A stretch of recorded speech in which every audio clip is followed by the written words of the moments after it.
Hello learners, evolution of lithosphere के बारे में आज हम पढ़ेंगे। लिथोस्फीयर यानी कि ये हम अर्थ के एवोल्यूशन की बात कर रहे हैं, उसके अंडर ये टॉपिक आ जाते हैं। The earth was mostly in a volatile state during the primordial stage. तो प्राइमोर्डियल स्टेज में ये सबसे पहले क्या वोलाटाइल स्टेट में थी जो हमारी अर्थ है। Due to the gradual increase, जैसे जैसे ये इसकी जो डेंसिटी है वो बढ़ती गई, ग्रेजुअल इंक्रीज होता गया इन density, the temperature inside the increase. तो जैसे जैसे ये जो टेम्परेचर है इसके अंदर वो उसकी जो डेंसिटी बढ़ती गई और ये भी इसके जो साइज है ग्रेजुअल वो इंक्रीज होता गया। As a result the material inside, ये जो मटेरियल है हमारी अर्थ के अंदर, started getting separated depending on their density. तो ये सेपरेट होता गया, किससे डिपेंड करता है उसकी डेंसिटी के ऊपर। दिस अलाउज हैवियर मटेरियल, तो ये आपको पता है ना जो हैवियर मटेरियल होता है जिसकी वजह डेंसिटी की वजह से जो हैवियर मटेरियल है जैसे कि आयरन हो गया, to sink towards the centre, और जो हैवियर मटेरियल है वो सिंक होता गया, डूबता गया, जैसे सिंक होता है डूबना, है ना। तो ये अप्रोप्रिएट वर्ड नहीं मैं यूज़ करती हिंदी का, है ना वैसे।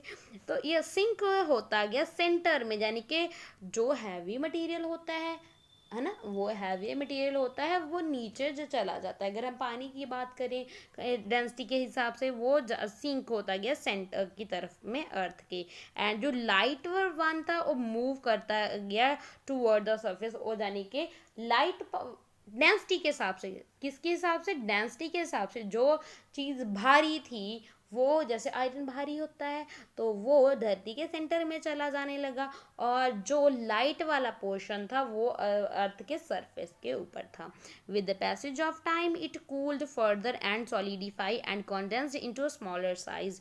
तो धीरे धीरे समय बीतता गया और ये कूल होती गई और ये सॉलिफाई होती गई, कंडेंस्ड होती गई हमारी अर्थ, और छोटा साइज होता गया। This later led to a development of the outer surface, जिसके बाद ये हमारा आउटर सरफेस है हमारी अर्थ का, जिसको हम क्रस्ट बोलते हैं, उस फॉर्म हुई हमारी अर्थ की। During the formation of the moon, जब मून की फॉर्मेशन हुई, due to the giant impact, जो किस बहुत बड़े इम्पैक्ट के कारण the earth was a further heated up, तो हमारी अर्थ है वो फिर दोबारा से गर्म हो गई थी।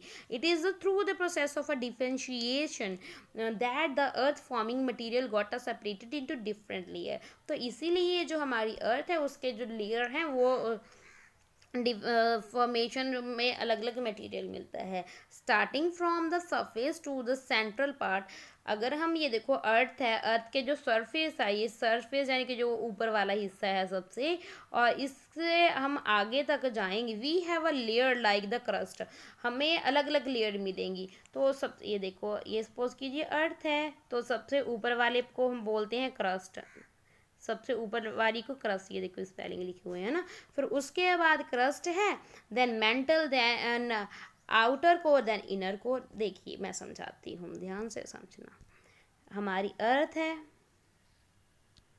ये सपोज कीजिए ये है, ये वाला है जो पार्ट ऊपर सबसे पहले ये वाला ऊपर वाला, तो इसको ये वाला है क्रस्ट, CRUST क्रस्ट, ठीक है। और ये है ये वाला सेकंड मेंटल, ठीक है, mantle MENTL mantle, okay, mantle MENTLE mantle. और this is the outer core, ये देखो ये वाला जो सारा, ठीक है, ये वाला तो सारा मेंटल हो गया, और ये जो है ये इसको बोलेंगे हम आउटर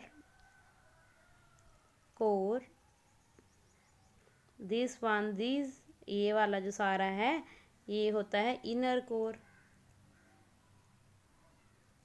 ठीक है। समझ लेना भाई मेरी राइटिंग को, okay.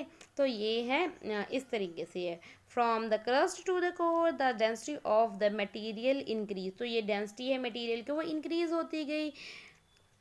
with a smaller discuss in a detail of the property of each this layer in the next chapter। तो बाकी ये इस लेयर के बारे में डिफरेंट डिफरेंट लेयर है हमारी अर्थ की, उनके बारे में हम डिटेल से, जैसे क्रस्ट में क्या है, मेंटल में क्या है, आउटर कोर इनर कोर में क्या है, वो डिटेल से इस चैप्टर इस पूरी बुक में आएगा, हम रीड करेंगे, समझाऊंगी, आप समझोगे। Thank you and God bless you.